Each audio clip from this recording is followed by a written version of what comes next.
profesionales en todas las ramas, una vez que son egresados de sus carreras y que incluso optan por esta educación continua, es la cuestión del teletrabajo. En algunos países es una realidad que ha traído grandes beneficios, grandes ahorros económicos en tiempo, en desplazamientos, en gastos menores, ¿no?, de renta de oficinas, en transportación, etcétera, y que traen también una serie de consecuencias positivas para el trabajador, que a lo mejor puede estar más tiempo con sus familias y repartir su tiempo de una manera distinta. Sin embargo, en México sigue siendo un gran reto el que las empresas vean al teletrabajo como una alternativa. Solamente un 10% de las empresas mexicanas, o más bien empresas que tienen base en México, algunas de las cuales pueden ser de otros países, aplican algún o alguno de los elementos del teletrabajo, lo cual nos pone en una situación de desventaja con lo que está sucediendo en el contexto internacional. Tenemos, por ejemplo, que en Estados Unidos para 2010 había unos 100 millones de teletrabajadores, y por poner un ejemplo del ahorro que esto significa, que no solamente puede ser beneficioso para aquel que lleva una vida laboral, sino para la propia empresa o para la propia organización.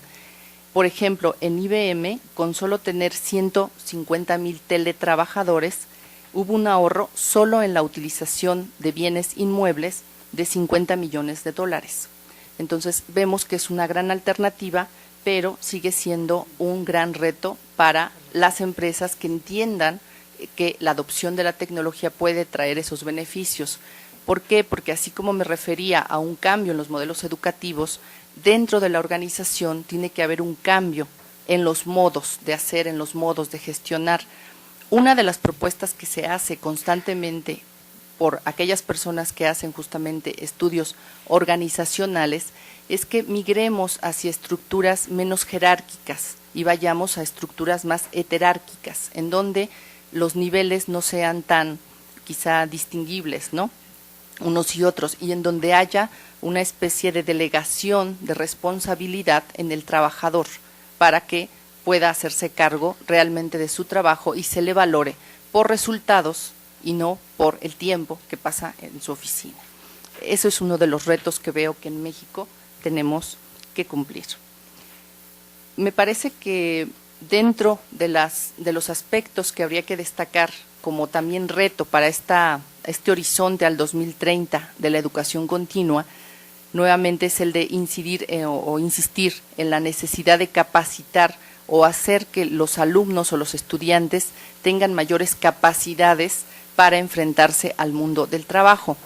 Yo planteo aquí en la ponencia, ojalá tengan la oportunidad de leerla completa, que hay un gran nicho de mercado que quizá nos puede ofrecer Internet y la sociedad de la información, como una especie de nicho de negocio, como otro espacio, ahora en este caso virtual, en donde también podemos desarrollar la profesión, la actividad a la que nos dediquemos.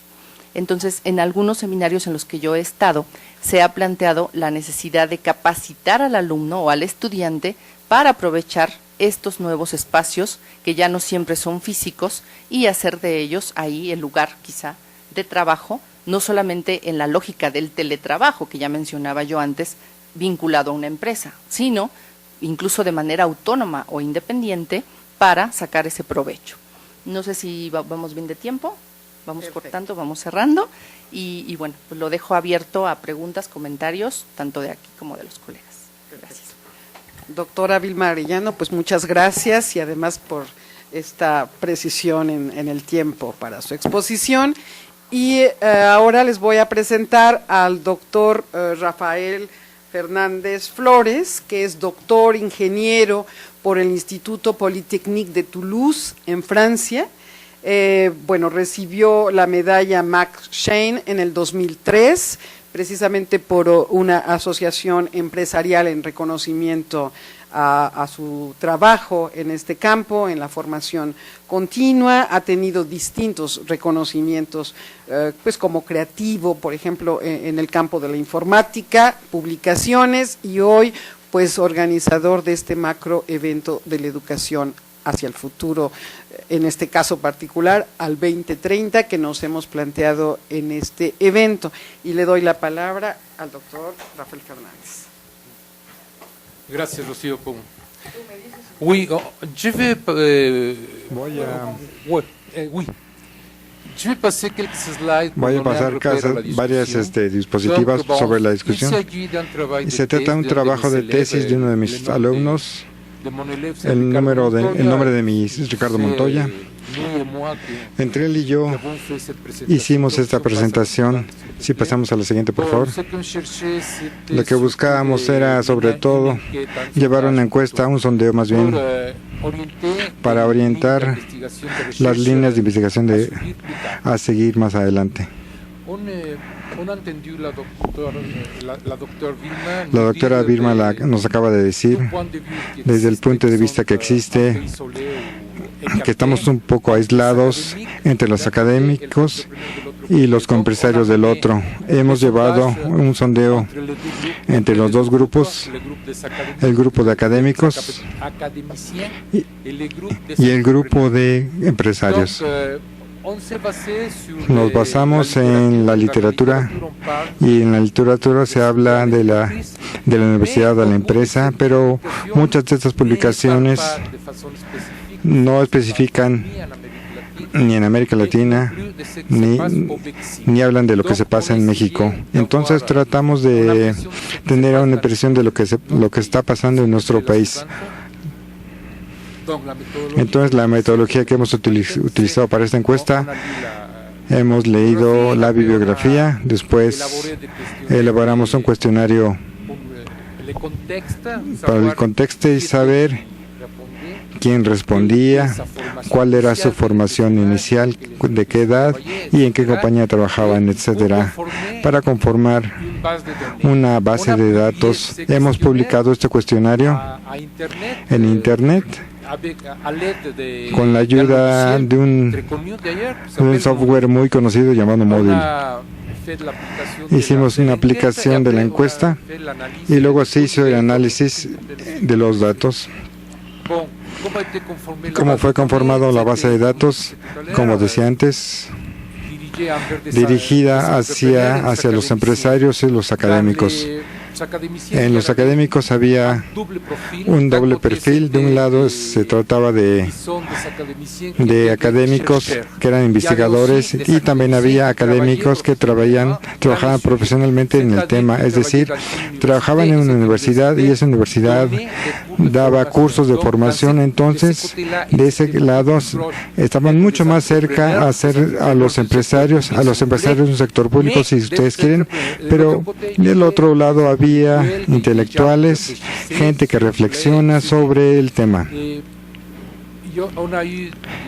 Tuvimos el perfil del encuestado para hacer el apoyo de los datos y intentamos buscar tres sujetos: la utilización de una tecnología de la formación y la universidad de las empresas. Y si vamos a hablar de las universidades en las empresas, la encuesta, como les decía, fue publicada con ayuda de Moodle y en particular con un software que está integrado en el mundo que se llama el cuestionario. Tuvimos ventajas. La ventaja es que es mucho más fácil de tener contacto con las personas que van a ser encuestadas, es decir, que podemos encuestar a jóvenes que habitan en la Ciudad Juárez o incluso a jóvenes que habitan en el extranjero. También tenemos una cierta facilidad después de haber hecho las gráficas para interpretar los datos, porque eso lo va a hacer la computadora.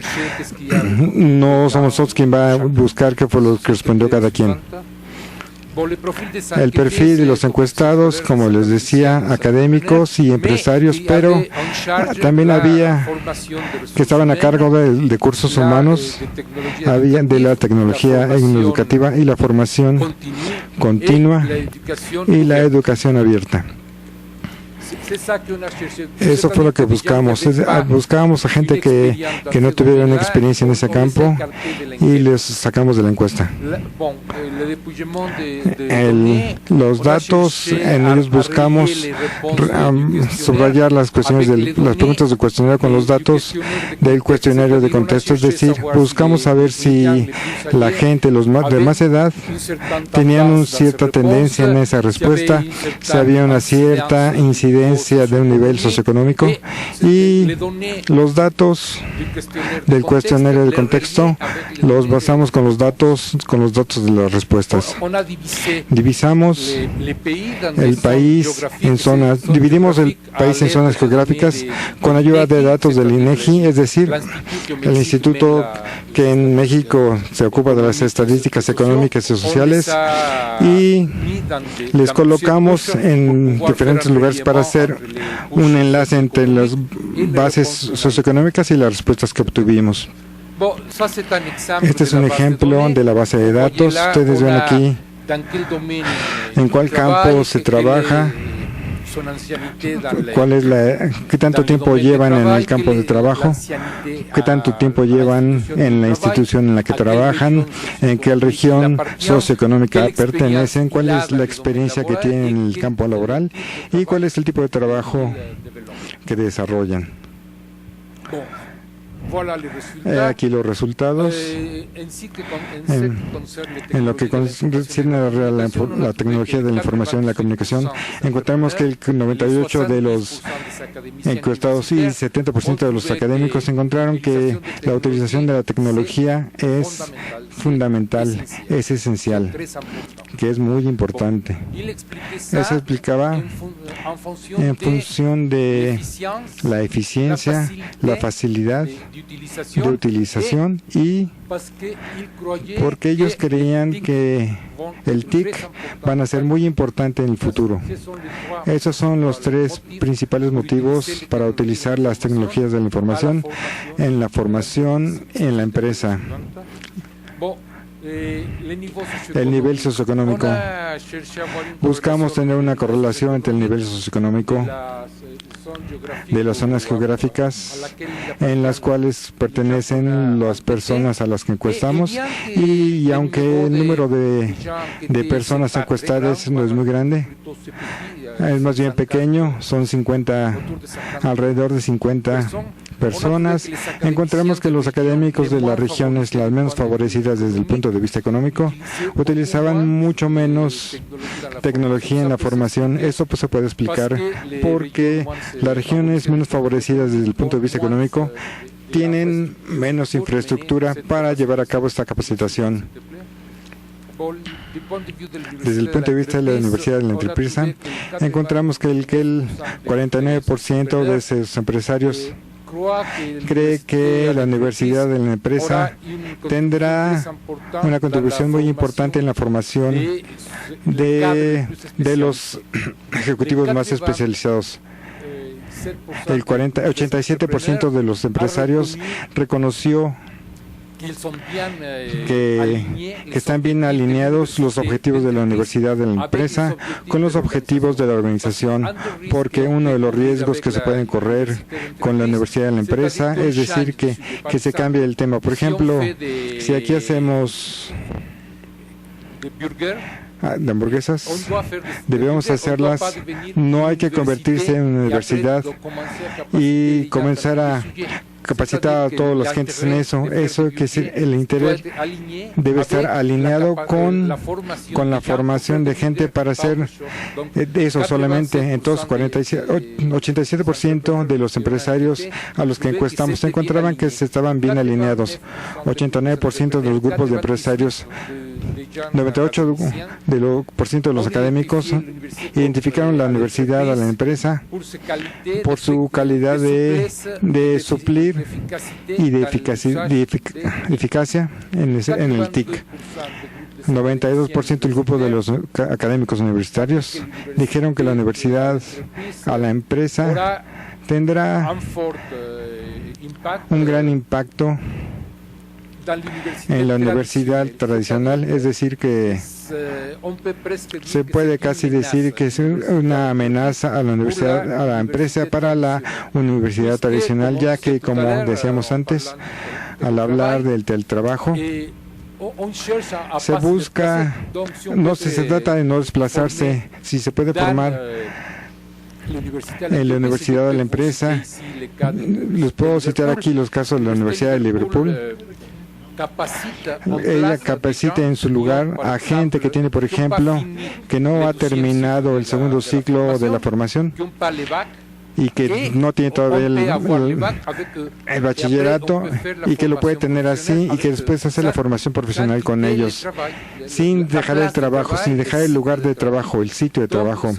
Ese va a ser una concurrencia entre la universidad tradicional, que demanda que uno se desplace, que exige que uno deje el trabajo para poder, que obliga a escoger una vez entre el trabajo y la formación. Y aquí en la universidad de la empresa podemos hacer al mismo tiempo las dos cosas, tener el trabajo y tener la formación. Voy a acabar pronto, creo. Tratamos de buscar qué piensan los dos grupos con respecto a los dos tipos de universidad. De un lado, tenemos el grupo de académicos y el grupo de empresarios, y tuvimos dos tipos de empresa, de universidad de la empresa y la universidad tradicional, y buscamos saber qué pensaban los unos de los otros. Entonces, la más grande parte de los empresarios piensan que la universidad de la empresa es una alternativa para la formación, porque en esta economía se puede compartir el tiempo. Gran parte de los académicos, aunque perciben la amenaza de la universidad y de la empresa, no piensan que sea una amenaza muy fuerte para la universidad tradicional. Es decir, se tiene la percepción de que hay un riesgo, pero no es un riesgo muy grande y no es una amenaza desde el punto de vista de los académicos. La gran parte del grupo de empresarios no ven a la universidad tradicional como una muy buena opción para la formación. La gente que están afuera de las universidades han comenzado a pensar que la universidad tradicional ya no es una opción para la formación, y están en vías de cambiar la universidad a la empresa. Y la gran parte de los académicos, aunque reconocen que hay ciertas dificultades, no piensan que la universidad tradicional sea una muy buena opción para la formación de las personas. Entonces, este sería el resumen. Vamos muy rápido y aquí me detengo. Debemos continuar esta investigación, y esas son las líneas para continuar esta investigación. Si alguien está interesado en trabajar con nosotros, sea bienvenido. Muchas gracias.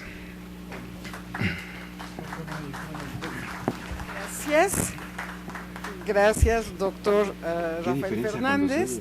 Quisiera someter a consideración de los colegas franceses, si me permiten hacer un comentario desde la universidad. Es decir, hemos escuchado a la doctora Vilma Arellano, que viene de una institución que pertenece al Consejo Mexicano de Investigación Educativa, el doctor Rafael Fernández, que es de la comunidad universitaria, pero nos plantea una investigación desde la empresa. Si me permiten, en 3 minutos, a mí me gustaría hacer unos comentarios de una investigación que yo dirigí en la UNAM, evaluando 14 facultades con relación al tema de la formación continua. ¿Están de acuerdo? Los de allá. Sí, Monsieur Daron, lentamente, por favor. Bueno, muy breve, hago mención de este trabajo de investigación, de la evaluación que se hizo hace un par de años de todo el sistema de educación abierta y a distancia de la UNAM, y que hoy nos encontramos en la sede de este sistema, que tiene por una parte el sistema escolarizado de escuelas y facultades que transmiten a distancia las licenciaturas fundamentalmente y algunos posgrados, pero también existen más de 50, casi 60 centros en la UNAM de educación continua que pertenecen a escuelas, facultades u otras dependencias, no necesariamente escuelas y facultades, y esto suma casi 60 centros, me parece que son 58, pero alrededor de 60. La UNAM en general tiene una demanda mayor a los 300,000, no traigo la cifra, pero sí mayor a 300,000 personas para formarse en distintos campos. Evidentemente tiene mayor relación con la formación que se da en las licenciaturas. Estas tienen que ver fundamentalmente con la Facultad de Ingeniería, con la Facultad de Contaduría y Administración, que son muy activas en este campo, o bien la Facultad de Ciencias Políticas y Sociales, que atiende las demandas gubernamentales de formación de sus trabajadores, ya sea en los espacios precisamente de estas dependencias gubernamentales, universitarias. Pardon, je crois que je vais très vite pour la traduction, excusez-moi. Je vais essayer d'aller moins vite. Oui, oui d'accord. Un poco más lentamente, por favor. Oui, je comprends, je me suis rendu compte. Alors, excusez-moi. Alors, creo que esta población tan importante que atiende la UNAM, fundamentalmente de formación continua del sector público, como decía, más de 300,000 personas, también lo hace el Instituto Politécnico Nacional, pero para, por ejemplo, Petróleos Mexicanos, que tanto el Instituto Politécnico como la UNAM atendemos demandas de formación de Petróleos Mexicanos, del sector que imparte justicia para la formación y actualización de las personas de este sector. Del campo empresarial tiene que ver más con las empresas gubernamentales que con las privadas, que son atendidas fundamentalmente por las universidades privadas o institutos como el Instituto Tecnológico de Monterrey, que tiene un amplio programa de formación continua, y otras ciudades más pequeñas. Esto se reproduce igualmente a nivel nacional, donde las universidades públicas atienden la formación de los sectores públicos y las privadas de los sectores privados. Entonces, bien, nosotros hicimos esta investigación que tiene 11 criterios fundamentales y cerca de 100 indicadores que son los que se utilizan para la evaluación de las universidades, de los programas académicos y la acreditación y certificación en estos programas a nivel nacional. Nosotros utilizamos estos criterios para aplicarlos al sector de la formación continua, políticas, normatividad, estrategias de planeación, financiamiento, infraestructura tecnológica, relación con los empresarios o instituciones que solicitan estos servicios, los demandantes de formación, los formadores, los programas y las estrategias y uso de las tecnologías para la formación continua, presencial en los lugares de trabajo, en la UNAM o a través de tecnologías. Me detengo aquí porque yo no soy expositora, pero quería poner también sobre la mesa este aspecto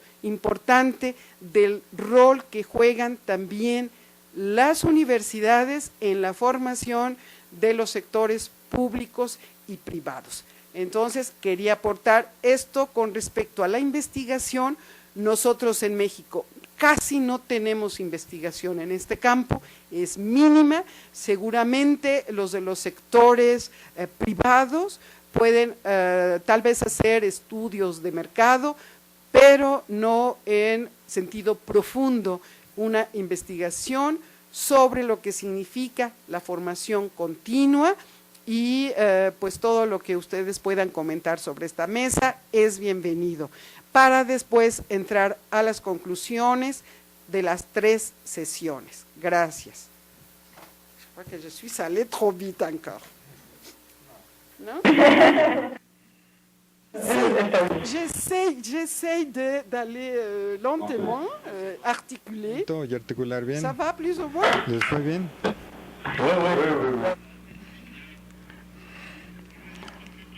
Teníamos con algunas preguntas.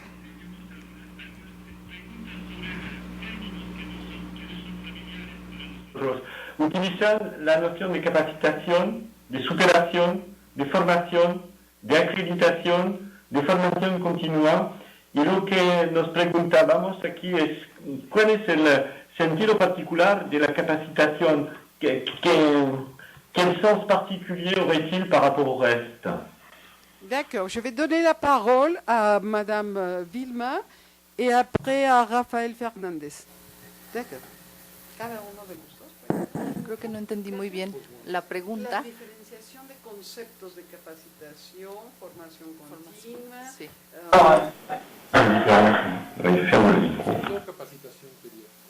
Yo entiendo capacitación como aquella formación al interior de la empresa para determinados aspectos, digamos algo más específico que un puesto de trabajo, etcétera, ciertas habilidades, no sé, más o menos así lo manejé en la ponencia, no sé si... Oui, c'est à peu près ça. C'est une formation professionnelle. Es una formación profesional dentro de la empresa, esa es la capacitación. La formación continua es... Oui, c'est pareil en français. Es parecido en francés. Oh, permanent, oui. Es permanente. Au long de la vie. A lo largo de la vida, eso sí.